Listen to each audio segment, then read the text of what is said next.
Seleksi Fidelio yang mengilaukan, indah, tampan. Raymond Wheel, daya kreatif masa.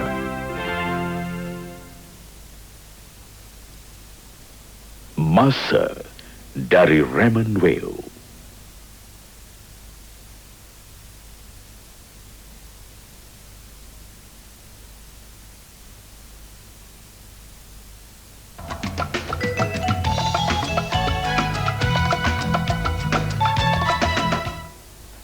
Salam sejahtera. Perkembangan tanah runtuh di lebuh raya Timur Barat antara Greek dan Jeli. Kesemua kenderaan yang terkandas terselamat dan telah meneruskan perjalanan mereka. Bagaimanapun, beberapa keretakan dan kejadian tanah runtuh baru dilaporkan siang tadi. Menurut wakil TV3 Lam Kun Sang yang turut terkandas ketika dikejarkan untuk membuat liputan, sehingga hari ini 20 kejadian tanah runtuh berlaku. Pagi tadi, kilometer 80 dari Pekan Greek didapati retak dengan sebahagian jalan mendap 0.3 meter. Sebelum ini, laluan di kilometer 87 retak sebelum jerlus pada pukul 4 petang semalam, meninggalkan lubang 50 meter panjang dan 30 meter dalam. Begitu juga dengan sebahagian jalan di kilometer 85 mengakibatkan lubang sedalam 60 meter dan 30 meter panjang.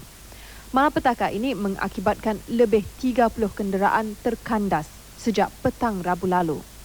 Sudah 2 hari 2 malam. Saya pun makan pun ada MTD akak mari ya. Kira pagi satu kali dia akak mari, habis malam satu kali. Macam tu lah saja dia bagi makan. Habis sekarang ni tak makan apa-apa lagi. Nak pergi pun tak boleh, nak balik pun tak boleh. Sebilangan besar daripada mereka yang terkandas terpaksa berpatah balik ke Greek selepas Jabatan Kerja Raya membersih laluan ke sana. Menurut jurucakap Pejabat Daerah Jeli, kerja-kerja membuka jalan lencongan mungkin mengambil masa seminggu bergantung kepada keadaan cuaca. Dalam perkembangan berkaitan hujan lebat yang berterusan menyebabkan air di 3 ampangan di Perak melepasi paras bahaya. Sehubungan itu, Tenaga Nasional melepaskan air daripada 3 ampangan terbabit sejak 24 jam yang lalu. Langkah ini bagi mengelak ampangan pecah dan mengancam penduduk sepanjang Sungai Perak. Di Temenggur kini mencatat 249.8 meter, 9.8 meter melebihi paras bahaya. Air di ampangan Bersia, Kenering dan Cendroh juga melepasi paras bahaya. Rumah rehat di Tasik Temenggur turut ditenggelami air.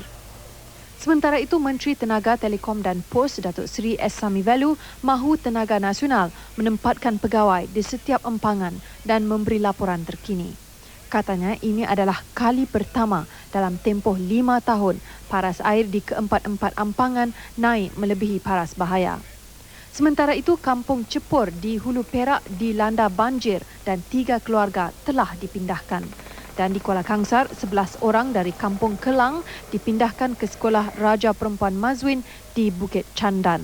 18 buah sekolah ditutup di daerah Kuala Kangsar hari ini dengan 20 pengusaha gerai di tepi Sungai Perak juga diarah berpindah. Banjir di pantai timur semakin kritikal. Di Kelantan, 11,000 lagi mangsa dipindahkan malam ini dengan 16 rumah ditumpat dihanyutkan air. Bagaimanapun, tiada kehilangan jiwa dilaporkan. Dan di Terengganu, 105 orang lagi mangsa di daerah Dungun dipindahkan. Susulan tanah runtuh di Puchong, Jabatan Kerja Raya JKR akan menyiapkan segera laluan sementara di kilometer 15 dan 16 Jalan Puchong bagi memudahkan orang ramai berulang-alik ke Puchong dan Kuala Lumpur. Jurutera Daerah Petaling Encik Mahmud Haji Hassan berkata, pengguna dijangka dapat menggunakan lencongan itu dalam tempoh 2 minggu lagi. Menurut Encik Mahmud, kerja membaiki jalan lama di kilometer 16 sepanjang 1 kilometer itu dimulakan sebaik sahaja ia runtuh Isnin lalu. JKR menghadapi masalah bekalan simen berikutan penutupan beberapa kuari di kawasan berhampiran sempena cuti umum. Sehubungan dengan itu, beliau meminta orang ramai terus menggunakan laluan pilihan Puchong Shah Alam atau Puchong Sri Kembangan. Encik Mahmud berkata JKR akan menjalankan kajian struktur tanah di kawasan terbabit sebelum memutuskan sebarang usaha membaiki laluan. jalan terbabit dijangka boleh digunakan semula dalam tempoh 6 bulan. Menurutnya, tanah runtuh ini mungkin berpunca daripada hakisan sekitar dan kepesatan pembangunan kawasan Petaling.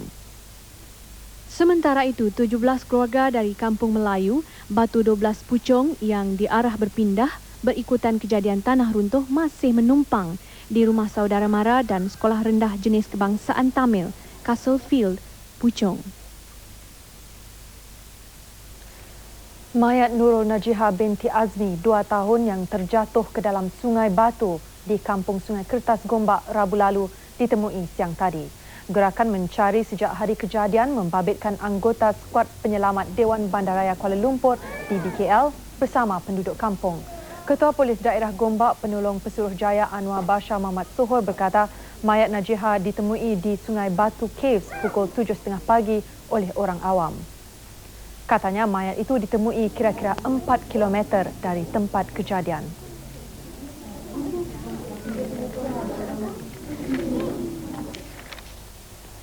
Hakim Mahkamah Tinggi Ipoh Datuk Mohtar Abdullah hari ini dilantik Peguam Negara berkuat kuasa 1 Januari ini. Mohtar, 49 tahun, anak kelahiran Masjid Tanah Melaka, menggantikan Tan Sri Abu Talib Osman yang bersara 31 Oktober lalu.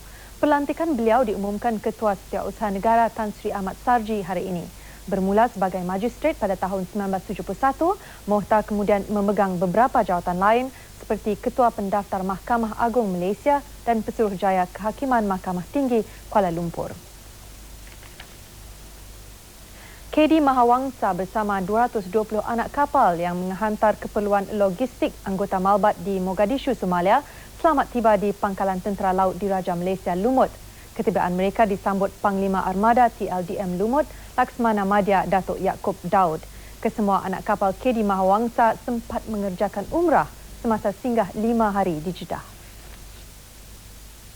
Sebaik berlabuh di pangkalan TLDM Lumut, anak kapal KD Mahawangsa disambut pancaragam TLDM dan lebih 200 anggota keluarga. Kesemua tetamu dibenarkan naik ke kapal untuk jamuan ringan dan air zam-zam. Pemerintah kapal, Kapten Zainal Dali berkata misi tersebut mengikut jadual tanpa mengalami sebarang peristiwa tidak diingini. Bagaimanapun, KD Mahawangsa yang sepatutnya berada di Mogadishu selama sehari terpaksa menambah sehari lagi kerana kekurangan kemudahan memunggah barang. Dan beliau menambah keadaan di Somalia agak tegang dengan anggota Malbat tidak dibenarkan mendarat. Anggota Batalion ke-19 Askar Melayu Diraja yang berada di sana mengawal ketat kerja-kerja memunggah keperluan logistik yang dihantar.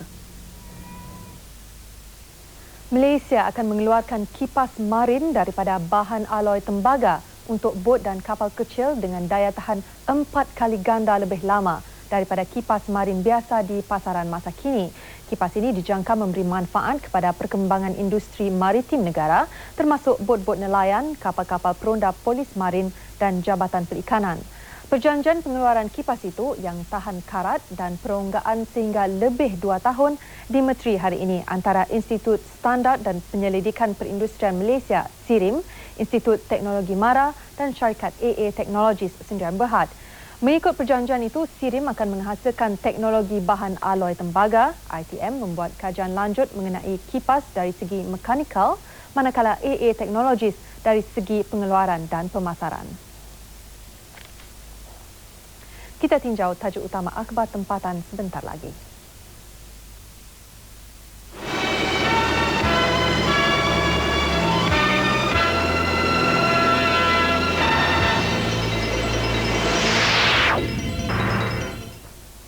Berita harian memilih laporan banjir di pantai timur semakin buruk. Berita bergambar keadaan banjir di Kota Baru. Turut diberi perhatian air di 3 ampangan utama di Perak di atas paras bahaya. New Straits Times mengetengahkan sikap kepala batu sesetengah kontraktor pembinaan bangunan tinggi. Tinjauan akhbar ini mendapati masih terdapat beberapa kerja membina bangunan tinggi di lereng bukit berterusan. Sempena Hari Krismas, Yang di-Pertuan Agong meminta rakyat beragama Kristian mengiratkan hubungan tanpa mengira bangsa dan keturunan. Muka surat 10 memuatkan kartun lat. Watan memilih saranan Persatuan Pengguna Malaysia, FOMCA, supaya pasaraya utama di negara ini tidak menangguk air keruh sempena hujan hujung tahun dan musim perayaan. Turut disiarkan mangsa banjir di pantai timur meningkat. Halaman tengah, laporan bergambar tragedi kondominium runtuh di Ulu Klang. Sekian buletin akhir. Kami mengucapkan selamat menyambut Hari Krismas kepada penganut agama Kristian. Dan kepada yang lain, selamat beristirahat di hujung minggu. Selamat malam.